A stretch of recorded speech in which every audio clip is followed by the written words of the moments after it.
आज घरामध्ये इतका भांड्यांचा पसारा पडला होता आणि मला टेन्शनही खूप आलं होतं. आणि एवढा पसारा का पडला होता, कारण गेले 2 दिवस आमच्या इकडे पाण्याचे खूप प्रॉब्लेम चालू होते. पाणी वेळेवर नव्हतं, वीज वेळेवर नव्हती. आज सकाळी लाईट गेली होती आणि अवघे ती 3-4 तासांनी आली होती. त्याचं एक नवीन टेन्शन होतं. पण पाण्यामध्ये जी भांडी वगैरे कामं करण्याची मजा आहे ही खूप वेगळीच आहे. घर सगळं स्वच्छ करून घेतलं आणि इकडे माऊला भूक लागली होती. भूक कशाची तर केकची.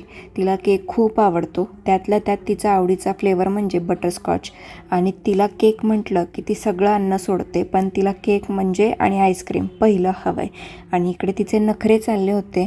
नखरे करता करता ती खात होती. गेले 2 दिवसापूर्वी तिच्या पप्पांचा वाढदिवस होता.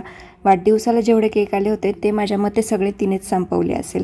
इकडे जेवण करून झालं होतं आणि मी माझ्यासाठी इकडे दही आणि साखर घेतली होती, कारण माझा उपवास होता. मी फराळाचं काही केलं नाही, कारण गेल्या काही दिवसापासून मला खिचडी, साबुदाणा आणि बटाटा याच्यामुळे खूप पित्त झालं आणि खूप त्रास झाला आहे. तुम्हाला मिनी ब्लॉग कसा वाटला? थँक्यू. बाय.